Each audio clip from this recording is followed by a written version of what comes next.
এই মুহূর্তে যে ছবি দেখছেন তা হলো আলিপুরে এক নাবালিকার রহস্য মৃত্যু, নাবালিকার দেহ উদ্ধারে উত্তেজনা, নাবালিকার বাবা মাকে ঘিরে তুলকালাম, ব্যাপক মার। দেখুন সেই ছবি। সৎ মা আর বাবার বিরুদ্ধে কতটা আক্রোশ ছিল প্রতিবেশীদের, দেখুন।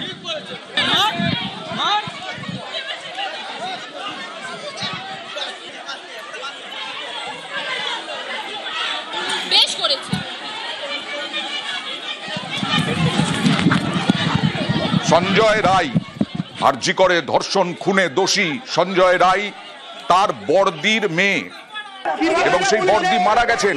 তারপরে ওই নাবালিকার বাবা বিয়ে করেন এই মহিলাকে।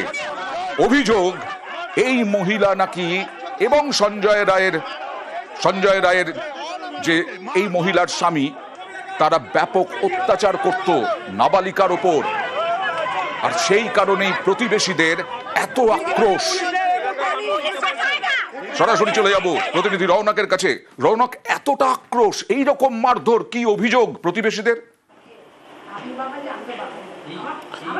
দেখো, প্রতিবেশীদের অভিযোগ যে লাগাতার এই নাবালিকার ওপরে মারধর করত তার বাবা এবং মা, এবং যেদিন এই ঘটনা ঘটে সেদিন নাকি হঠাৎই তারা বাড়ি থেকে বেরিয়ে যায় এবং বাড়িতে ফিরে এসে তারই একজন বন্ধুকে ফোন করে বলে নাকি এই নাবালিকা আত্মহত্যা করেছে। সেখানেই প্রতিবেশীদের প্রথম সন্দেহ হয় যে 11 বছরের নাবালিকা কিভাবে আত্মহত্যা করলো, এবং আজ তারা কার্যত ক্ষোভে ফেটে পড়েন। যেমনটা জানান যে এই যে ভদ্রলোক যিনি রয়েছেন, যার বিরুদ্ধে অভিযোগ, তিনি মদ্যপ অবস্থায় নাবালিকাকে মারধর করতো। শুধু তাই নয়, যেই বাড়িতে আমি দাঁড়িয়ে রয়েছি তার মাই রয়েছে এখানে, আমরা কথা বলবো তার সঙ্গে। আপনাকেও কি আপনার ছেলে মারধর করতো? ওই এই বউকে কিছু বললে একটু ধাক্কাধাক্কি করতো। এই ছোট যে মেয়েটি মারা গেল নাবালিকা, তাকেও মারধর করতো? তাকে আমার ছেলে মেয়ে হওয়া পছন্দ করে, মিথ্যে কথা বলবো না। আপনি আমার যাই মারতে দেখেছেন তো? হ্যাঁ, কিন্তু একদিন বেল দিয়ে মেরেছিল, ঘোড়া বেল দিয়ে মারবার। বেল দিয়ে মেরেছে? হ্যাঁ। কেন?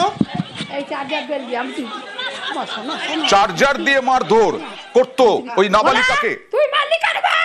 আমি ওকে মেরে নিয়েছি। কেন মারতো? কেন? ওই পড়াশোনা একটু খাতা কম হয়েছিল, বেঁচে থাকলে তো আবার খাতা করবে।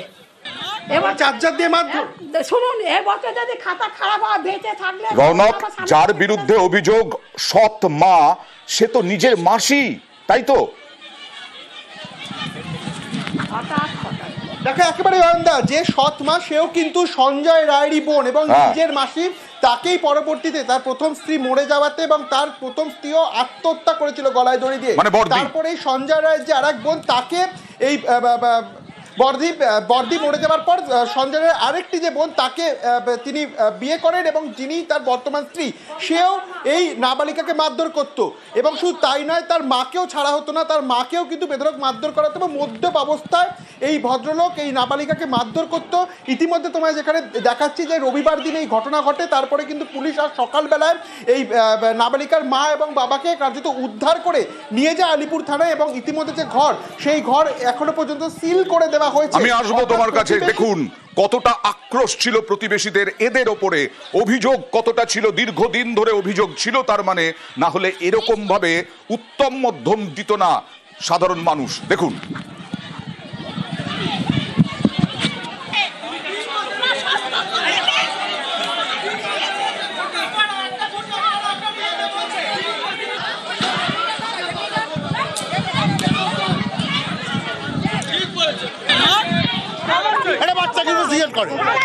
বাচ্চা সুইট করে কি করে সুইট করে? বাচ্চা পায়ে নুপুর পড়তে পারে না যে বাচ্চাটা, পায়ে নুপুর পড়তে। এরা মেরে দিয়ে বেরিয়ে গেছে, বেরিয়ে পর নাটক করছে,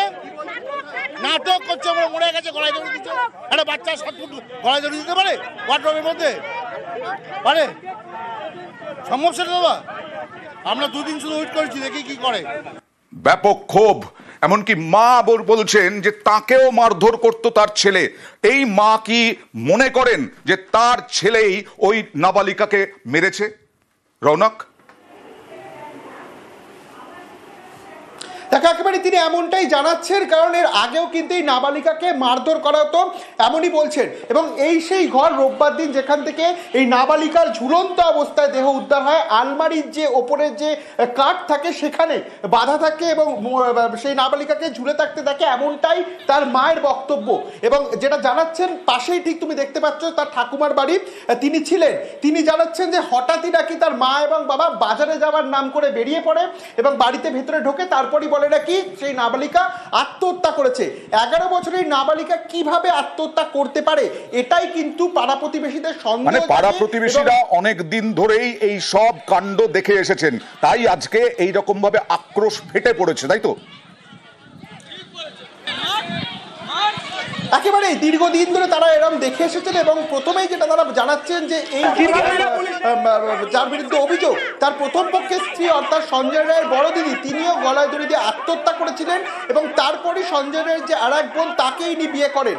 তারপর থেকেই নাবালিকার ওপর অত্যাচার করা হতো, বেধড়ক মারধর করা হতো, মদ্যপ অবস্থায় মারধর করা হতো। দীর্ঘদিন ধরে এই আক্রোশ কিন্তু পাড়া প্রতিবেশীরা কার্যত পুষে রেখেছিল। আজ সকাল থেকেই সেই ক্ষোভের বহিঃপ্রকাশ হয়, তাদের ওপর বেধড়ক মারধর করা হয়। কার্যত আলিপুর থানার পুলিশ ঘটনাস্থলে এসে পৌঁছায় এবং তাদের দুজনকে উদ্ধার করে ইতিমধ্যে আলিপুর থানায় নিয়ে যাওয়া হয়েছে। অয়নদা, ওকে। মেয়ে খুনে বাবাকে জুতো পেটা, মাকে চুলের মুঠি ধরে মার, সৎ মা। মার মার মার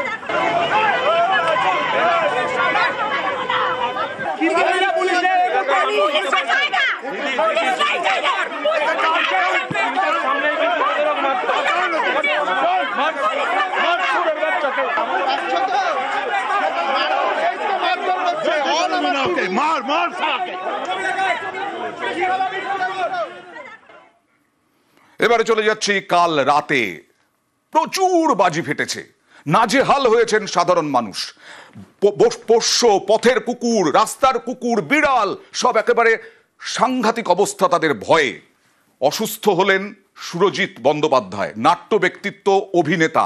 তিনি পোস্ট করলেন সোশ্যাল মিডিয়ায়, আমি অভিনেতা সুরজিৎ বন্দ্যোপাধ্যায় বলছি, আমার পাড়া বাগবাজার স্ট্রিটে 32 নম্বর ফ্ল্যাট বাড়ির ছাদে বিভৎস শব্দবাজি ফাটানো হয়েছে। এমনকি 100 ডায়ালও করেছিলেন সুরজিৎ বন্দ্যোপাধ্যায়। অসুস্থতা বোধ করেছেন, ভয়ঙ্কর। বারবার সচেতন করা হয়, বারবার সাবধান করা হয়, তা সত্ত্বেও এক অংশের মানুষের কোনো দিন জ্ঞান ফেরে না। অন্যের আনন্দ, অন্যের যন্ত্রণার কারণ হয়ে দাঁড়ায় তাদের অস্বাভাবিক আনন্দ। সুরজিৎ বন্দ্যোপাধ্যায় কি অভিযোগ করলেন দেখুন। রাত্রির 12টা তখন একটা বিভৎস শব্দ হচ্ছে, বিকট শব্দ এই চারপাশ থেকে হচ্ছে। আগে 32 নম্বর ফ্ল্যাটের ছাদের ওপর হচ্ছিল, একদম নিকটে ফাটছে বাগবাজারে। আমি শুধু এইটুকুই দিয়েছিলাম যাতে ওটা ওদের কাছে পৌঁছয় যদি, কারণ আমি 100 নম্বরে বারবার ফোন করে যাচ্ছিলাম, কিন্তু ভীষণ এনগেজ। আমার মনে হচ্ছিল সারা শহরের মানুষই বোধহয় তাদের অভিযোগ জানাচ্ছেন, তার জন্যে তাদের আমি পাচ্ছিলাম না। ফলে আমি আজও ভয়ার্ত, আমি আজও পুলিশের কাছে, যেহেতু আমি স্বার্থপর আত্মকেন্দ্রিক মানুষ, কিন্তু আজকে দয়া করে যদি একটু সচেতন হন, কারণ এই বাজি ফুরোয়নি, এ বাজি আজও আবার সন্ধ্যেবেলা থেকে বিকট শব্দে বাজবে। তো সেইটা যাতে না বাজে তার জন্যে আপনারা একটু সক্রিয় হন যদি। প্রতিবেশীরা কি বলছেন দেখুন। প্রতিবেশীরা বলছেন মাইকে মন্ত্র শোনা যাচ্ছিল না, এত বাজি ফাটছিল। আর আজকে কি হবে, অবশ্যই আবারও আশঙ্কায় সাধারণ মানুষ। 12টার সময় যখন পুষ্পাঞ্জলি দিচ্ছি, মানে এত জোরে জোরে বাজি ফুটছে যে পুষ্পাঞ্জলির মন্ত্র ঠিক শোনা যাচ্ছে না, তাও মাইকে করে বলছে। যখন আমি আবার বাড়ির দিকে যাচ্ছি তখন 1টা বাজে, তখন দেখি রাস্তা পুরো ধোঁয়ায় ধোঁয়া, মানে চোখ জ্বালা করছে। মানে সব বাজি ফাটছে না, কিছু অনেক বাজি খানিকটা জ্বলে, মানে এত ধোঁয়া হচ্ছে যে বাগবাজার স্ট্রিটের ওপর যে মানে হাঁটা দেয় বা চোখ জ্বালা করছে। কিন্তু ওই বাড়িতে থেকে ওদের ছাদ থেকে ফেলেছে সেটা মানে আমি তখন বুঝতে পারিনি, এবং বিভিন্ন বাড়ির ছাদ থেকে ফাটছে। আর কোন বাড়ি থেকে? যে বাড়ি থেকে এই রকম বিভৎস বাজি ফাটানোর আওয়াজ, এই বাড়ি থেকে, এই বাড়ির ছাদ থেকে, বাগবাজারে এই বাড়ির ছাদ থেকে। ভাবা যায় এদের কেউ নেই? বৃদ্ধ, বয়স্ক, অন্যদের কথা ভাবার সময়ও নেই। এই রকম ভাবেই বাজি ফাটিয়ে যন্ত্রণার কারণ এই বাড়ি। বাড়ি মালিক কি বলছেন দেখুন। আপনাদের এখানে কি বাজি ফেটেছে কালকে?